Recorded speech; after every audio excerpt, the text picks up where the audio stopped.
لیکن پھر زہیر بھائی آپ ہی کی بات کو آگے لے کے چلوں گی. جب ہم نے کہا کہ دنیا سے آپ کا واسطہ ختم ہو جائے, آپ اللہ تعالیٰ کی بارگاہ میں چلے جائیں, تو کیا اس وقت آپ کے پاس جیسے صدقہ جاریہ جب ہم کہتے ہیں, یا آپ کی صالح اولاد ہے اگر وہ آپ کے لیے کچھ کار خیر جو آپ نے شروع کی ہے اس کو کنٹینیو کر رہی ہے, یا ہمارے ہاں جیسے ہم کہتے ہیں نا کہ کسی بھی مردہ کو یاد کرتے ہوئے کوئی آپ کا قریبی ہے تو آپ اس کے لیے پڑھائی کر کے اس کو بخشتے ہیں, ختم قرآن کراتے ہیں, تو مسز شاہ کیا اس سے ان کے درجات میں اضافہ ہوتا ہے, ان تک یہ تحفے کے طور پہ پہنچتے ہیں؟ ہمیں تو بچپن میں یہ کہا جاتا تھا نا کہ اگر آپ فاتحہ پڑھتے ہیں تو یہ تحفتاً کسی کے پاس پہنچتا ہے, بلکہ وہ انتظار کرتے ہیں, بڑے دن ہوتے ہیں, شب برات ہوتی ہے تو انتظار کرتے ہیں.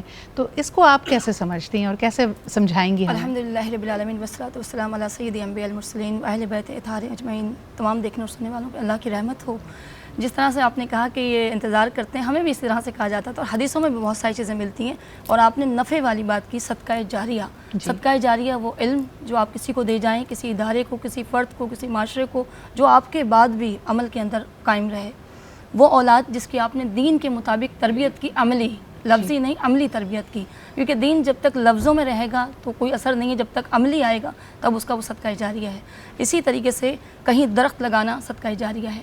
کچھ ایسے کام ہوتے ہیں جو مرنے کے بعد, جیسے انسان مرتا ہے تو اس کے اعمال روک دیے جاتے ہیں, مگر صدقہ جاریہ قیامت تک اس کے ساتھ رہتا ہے.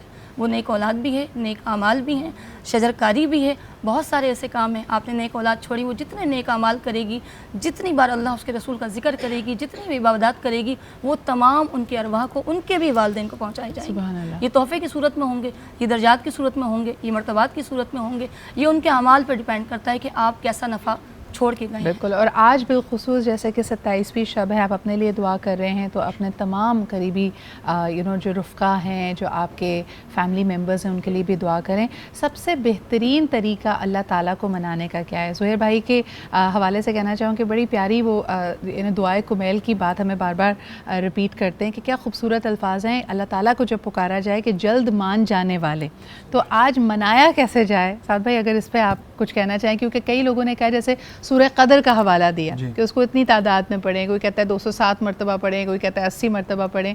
یہ بھی ایک اچھا طریقہ اللہ کو منانے کا؟ میں بس مختصر ایک بات کرنا چاہوں گا. عموماً لوگ دو طرح سے سوال کرتے ہیں شب قدر کے حوالے سے کہ شب قدر میں کیا معمولات ہونے چاہیے اور کس عبادت پر زیادہ فوکس. دیکھیں, عبادت کرنا, دعا کرنا, تمام تر ذریعہ اللہ رب العزت کی قربت کو حاصل کرنا ہے.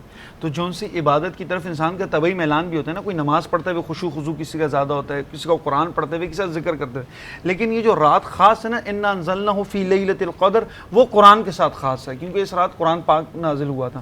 تو قرآن کی عبادت, قرآن کے فہم فراست. لیکن ایک ہمیں حدیث میں ملتا ہے کہ حضرت عائشہ رضی اللہ تعالیٰ عنہ جب رسول اللہ صلی اللہ علیہ وسلم سے پوچھا کہ اس رات کی کوئی خاص دعا ہے اگر مجھے لگے کہ میں نے پا لیا ہے تو میں کیا دعا مانگوں, تو وہی دعا ہے جو تمام کے لیے ہے, کہ وہ سب سے بڑا وظیفہ ہے, وہ ہے اللہم انک عفو, کہ یا اللہ تو کریم ہے, یہ تو معاف کرنے والا ہے, تحب العفو فاعف عنی, کہ یا اللہ تو کریم ہے, تو معاف کرنے والا ہے اور تو معاف کرنے کو پسند کرتا ہے, مجھے بھی معاف فرما. سبحان اللہ. یہ اللہ رب العزت کی, دیکھیں ایک تو اللہ رب کریمی کا واسطہ دیا, پھر اللہ رب العزت معاف کرنا پسند کرتا ہے, اور یا اللہ تو مجھے بھی معاف فرما. تو اس دعا کی کثرت کی جائے, اللہ رب العزت سے استغفار.